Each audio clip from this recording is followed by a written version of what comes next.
Ensuite, plongé au cœur d'une forme de business qui se développe en banlieue, le social business, ou comment produire de la richesse en réinvestissant des territoires et des gens oubliés. Car la banlieue, une journée ordinaire, ça ressemble à ça. Romainville, au nord-est de Paris. Il est 9h, des hommes, des femmes marchent dans la même direction, vers ces grandes entreprises de services fraîchement délocalisées dans cette friche industrielle. Des entreprises venues profiter des avantages fonciers de cette banlieue, moins cher et plus grand que dans Paris.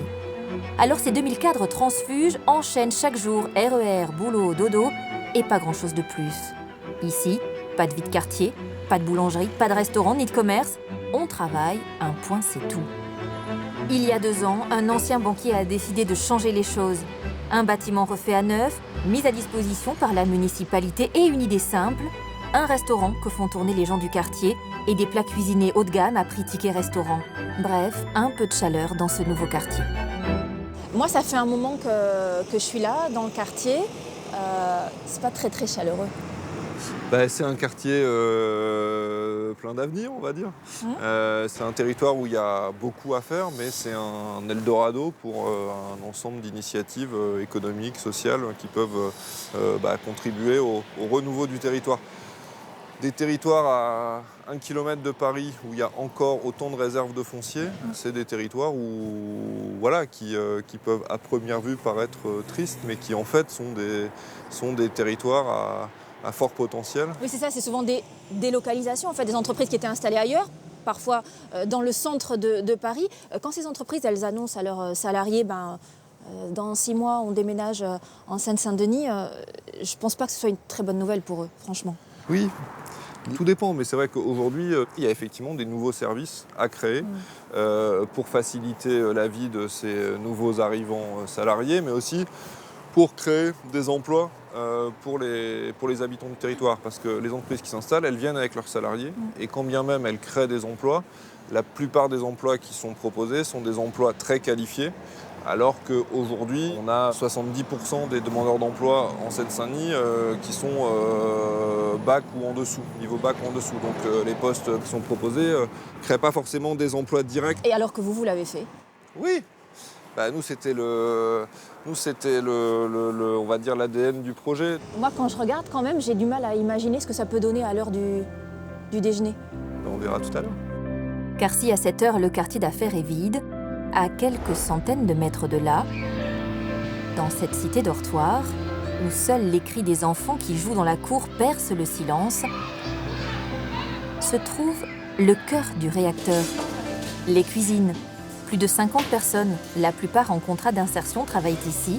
Au menu, ça, c'est un plat végétarien. Donc, vous avez des pommes à nac, et poêlées de légumes, épinards et poireaux, et endives braisées. Ça donne envie?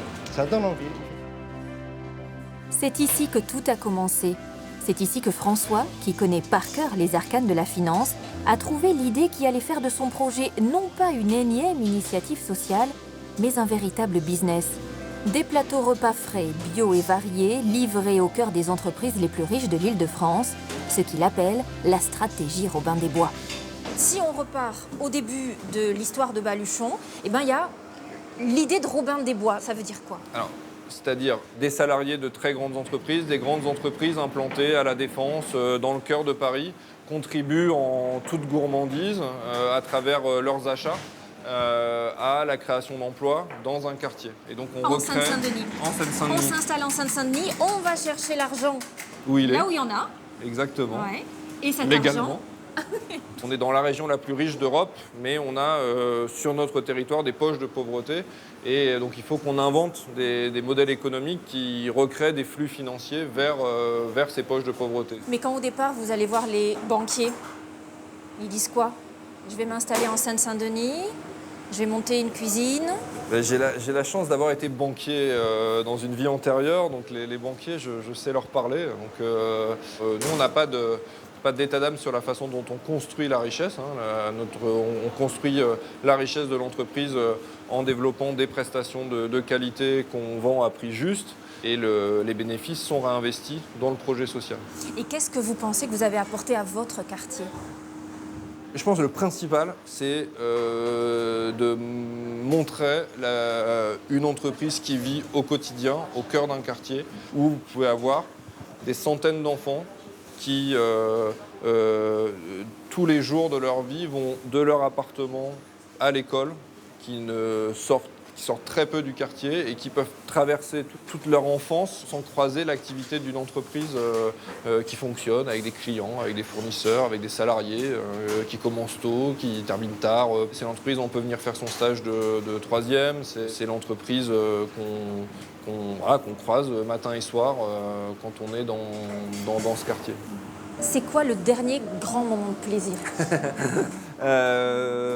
Avant-hier, on a un de nos salariés qui était en parcours d'insertion chez nous sur un poste d'agent d'entretien. Ouais. C'est lui notamment qui gérait le nettoyage des véhicules, le tri des déchets et qui a eu un CDI.